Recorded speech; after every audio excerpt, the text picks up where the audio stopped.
Okay, so here we are live again. It is 5:50 on May the 6th.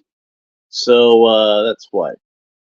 We're on Monday now? Yeah, Monday. So, so yeah, here we go with another DC Superpowers unboxing from Mcfarlane Toys. And this is Brainiac.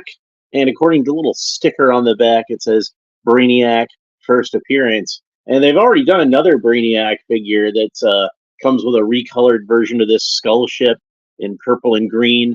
And that would be the 90s version of Brainiac, where he had that blonde goatee and the cape. But this is, of course, like it says, first appearance Brainiac. This is what he looked like when he first showed up in the late 1950s. What most people my age would associate with the Legion of Doom on Super Friends. And I got a nice piece of artwork there. Looks very reminiscent of the style of Jose Luis Garcia Lopez, but I don't believe that that's his artwork. You can see his boots are the wrong color because he's supposed to have white boots. But, whatever. Let's go ahead and read the bio on the back. Brainiac's unquenchable thirst for absolute knowledge, regardless of the billions of innocent lives which might be destroyed in the process, has made him one of the deadliest villains the universe has ever seen. Well, that doesn't really tell us a whole lot. I mean, like, yeah, the whole unquenchable thirst for knowledge thing, that's good. But you could have mentioned he was from the planet Kalu, that he was an android, that he shrunk the bottle city of Kandor. Like, and it's got like 3 paragraphs on here in like 3 different languages. If they just concentrated on the one language, they could give you a much more detailed bio, and that's disappointing. Just swap out the black plate, and you can print all 3 different languages in 3 different runs. It'd be fine. It's they want to be cheap or lazy or something. I don't know.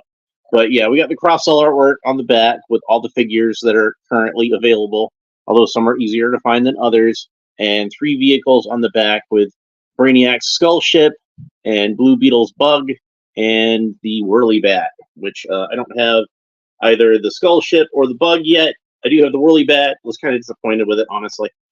But let's go ahead and open them up. And again, I'm going to try to not interfere with the artwork any more than I have to when I pull it open. Although he does seem to be like adequately glued to the package. There's what that wound up looking like once I got it peeled off. Got 1 more Superpowers left in this assortment, and that's Blue Beetle. Been saving him for last because I think he's probably going to be like, if not the best of the assortment, at least the second best after Manga Batman. I do really like that Manga Batman. But yeah, no rubber bands holding. Still kind of noisy, even without the rubber bands. Still lots of crinkling. All right, set that aside. And here we can get a closer look at Brainiac. I just want a decent pair of pants. Yeah, if people who remember the golden age of the Cartoon Network will obviously remember that bumper. So let's go ahead and talk about his articulation. Brainiac's head rotates all the way around. His arms rotate all the way around at the shoulder. Again, this is a 1980s style vintage articulated action figure, so not a whole lot fancy. His arms just kind of move around, just rotate at the shoulder. That's it. No up and down, no swivels at the elbows, no elbow articulation or wrist articulation whatsoever. Just a simple cut joint at the shoulder. Legs kick out about that far, legs kick back about that far, so he can do the splits no problem.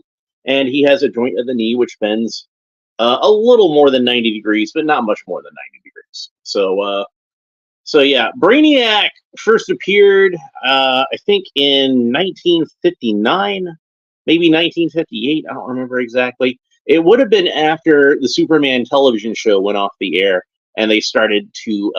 When the Superman television show was on, they tried to stick to what the TV show was doing, which meant Superman fought a lot of gangsters. Occasionally, you had Lex Luthor or Mrs. Pidlick or somebody like that show up, but not as often as he'd just fight kind of regular gangsters. This is kind of considered to be like the dark ages of Superman comics,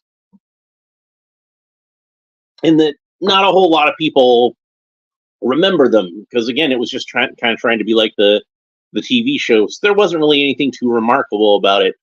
A lot of cool stuff happened in the Golden Age, and a lot of stuff would happen later on in the Silver Age, but they were just kind of treading water at this point. And I don't mean to cast aspersions on the TV show, which I did very much love, but, you know, they didn't really start to build on the mythology of Superman again until once it was over. And one of the first things they did was introduce Brainiac and the Bottle City of Kandor. That was one of the first really important stories of the Silver Age. I believe the very first important story of the Silver Age was the introduction of the Fortress of Solitude. Everything kind of spun off from there. So, and this is what Brainiac looked like on the cover of that issue, which was illustrated by Curt Swan. The insides were illustrated by Al Plastino, and he actually looked completely different on the insides. He didn't have any of the diodes on his head, and he just kind of had like a pink and green jumpsuit, which is weird that his pants were the same color as his... At least in the reprint I read, his pants were the same color as his legs here. So it might have been all pink in that comic. I don't know. That would have made a lot more sense. But this is the way that Curt Swan always drew him. And when he eventually drew some interiors with the story, this is what he looked like in there. And this is pretty much what Brainiac looked like for like a good 30 years or so, almost. Maybe like 25 years, somewhere between 25 and 30 years. In the mid-'80s, they redesigned Brainiac. Actually, for the original Superpowers line, they wanted him to look more like a robot. And that's when you got that Superpowers design for Brainiac, where he had the skull for a face and everything. And eventually they went back to a design more like this, but by then he had a decent pair of pants. But he's been through a lot of design iterations, but this is the one that I remember growing up with. I believe that this is entirely an original sculpt. Sinestro. You see Sinestro is a little bit taller. And they do have a similar build, but it's not the same body. They do not have the same arms. Brainiac's arms are a little more muscular than Sinestro's. They don't share any parts, it doesn't look like to me. So I believe that this is an entirely original sculpt, which there's a few of those in this wave, apparently. But he looks really good. Let's get a shot of him next to the Man of Tomorrow. So there he is next to Mcfarlane's Superpowers Superman. And here he is next to an actual Kenner Superpowers Superman that's in very rough shape. And somewhere around here, I'm sure I still have Lex Luthor skulking about. Oh, but I got so much stuff over here. I really need to clean up. It's all starting to pile up. And here he is with Lex Luthor.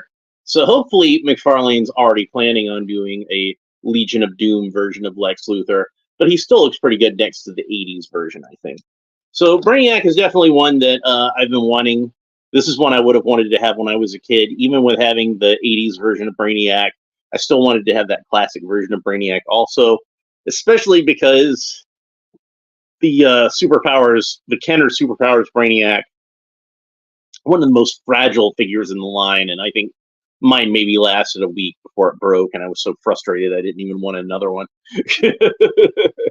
But I would have been happy to have this guy. So yeah, he's pretty cool. We're finishing this at about 10 minutes. I mean, it's 9 minutes now, but I don't have a whole lot else to say about him except for he's cool and I'm glad I have him. So thanks for watching. Hope you enjoyed it. I'm about to do another video in just a minute because I've still got one more Masters of the Universe Origins figure to open. So if you want to make sure you catch that, just stay tuned. It'll be popping up any minute now.